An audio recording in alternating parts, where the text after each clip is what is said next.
बीरनगर नामक एक बहुत ही खूबसूरत गांव था जहां सभी लोग खुशी खुशी रहते थे। गांव में सब कुछ अच्छा चल रहा था, तभी अमेरिका से एक परिवार अपने पुश्तैनी घर में रहने आता है। उस परिवार में पति पत्नी और उनका छोटा बेटा था जो अपनी हवेली में रहने आए थे। उनके आने से गांव वालों में खुशी की लहर दौड़ पड़ी, क्योंकि ये परिवार कोई और नहीं बल्कि इसी गांव के एक पुराने जमींदार का था और गांव वाले उनकी बहुत इज्जत करते थे। सब कुछ ठीक चल रहा था, लेकिन अचानक एक दिन परिवार के बच्चे की तबीयत बिगड़ने लगती है। सबको लगा कि मौसम में बदलाव के कारण ऐसा हुआ होगा, लेकिन मामला कुछ और ही था।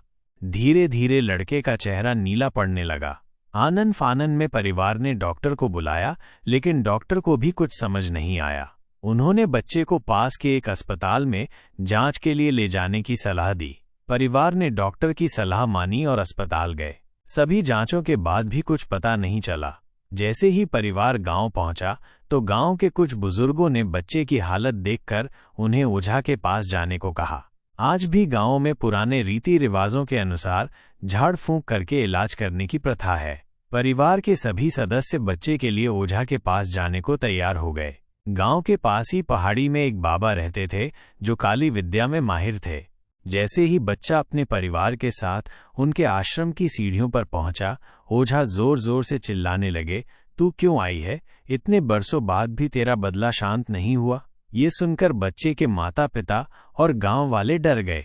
उन्हें समझ नहीं आया कि बाबा इतना गुस्सा क्यों कर रहे हैं, जबकि उन्होंने अभी तक कुछ बताया भी नहीं था। लेकिन बाबा तो काली विद्या में माहिर थे, इसलिए वे रूहानी ताकतों को पहचानते थे। सभी लोग आश्रम में प्रवेश करते हैं, लेकिन बाबा केवल बच्चे को पास आने के लिए कहते हैं। बच्चे की हालत बहुत खराब थी। उसकी आंखें लाल हो चुकी थीं, उसका शरीर नीला दिखाई दे रहा था और उसके शरीर का तापमान सामान्य बुखार से कहीं ज्यादा था।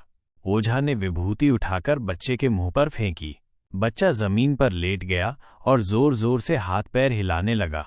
किसी को समझ नहीं आ रहा था कि बाबा की विभूति से क्या चमत्कार हुआ कि बच्चा अपने आप जमीन पर लेटकर ऐसी हरकतें करने लगा। तभी अचानक बच्चा अपने पैर की उंगलियों के बल खड़ा हो जाता है और एक खूंखार औरत की आवाज में ओझा को उसके पुराने नाम से बुलाता है, अरे वो प्रेमनाथ, मैं तुझे नष्ट कर दूंगी। लड़के की ऐसी आवाज सुनकर उसके माता पिता घबरा गए। लड़के को इस अवस्था में देखकर उन्हें कुछ समझ नहीं आ रहा था कि ऐसा क्यों हो रहा है। तभी ओझा ने एक मंत्र पढ़कर बच्चे को अपने वश में किया। सभी गांव वाले ओझा से पूछने लगे, बाबा ये सब क्या है? ये बच्चा ऐसा क्यों कर रहा है? तब ओझा ने बताया कि इसके अंदर एक चुड़ैल आ गई है, जिसे आज से 70 साल पहले चोरी के आरोप में जिंदा जला दिया गया था। उसे ऐसी सजा देने वाले कोई और नहीं बल्कि उसी बच्चे के दादाजी थे, और वो चुड़ैल अपना बदला लेने इसलिए आई है क्योंकि उसे गर्भवती अवस्था में जिंदा जला दिया गया था। उसके गर्भ में पल रहा मासूम बच्चा भी जल गया था। इसी वजह से वो उस वंश के बच्चे को भी दर्दनाक मौत देना चाहती थी, ताकि उसका बदला पूरा हो सके। ये सारी कहानी जानने के बाद परिवार वाले ओझा के सामने गिड़गिड़ाने लगे और अपने बच्चे की जान की भीख मांगने लगे। तब ओझा ने अपनी घोर तपस्वी शक्ति से मंत्रों का उच्चारण करके उस चुड़ैल को मासूम बच्चे से बाहर निकाल दिया। कुछ ही क्षणों में बच्चा सामान्य अवस्था में आने लगा। सबको लगा कि सब कुछ हमेशा के लिए ठीक हो गया, लेकिन ये तो सिर्फ एक शुरुआत थी। चुड़ैल का क्रोध अभी भी शांत नहीं हुआ था। वो अभी भी बदला लेने के लिए तड़प रही थी। अब देखना ये होगा कि ओझा उस चुड़ैल को पूरी तरह से शांत कर पाते हैं या नहीं, और परिवार का बच्चा बच पाता है या नहीं। आगे जानने के लिए हमारे चैनल को सब्सक्राइब करें। हम जल्दी ही आपसे मिलेंगे।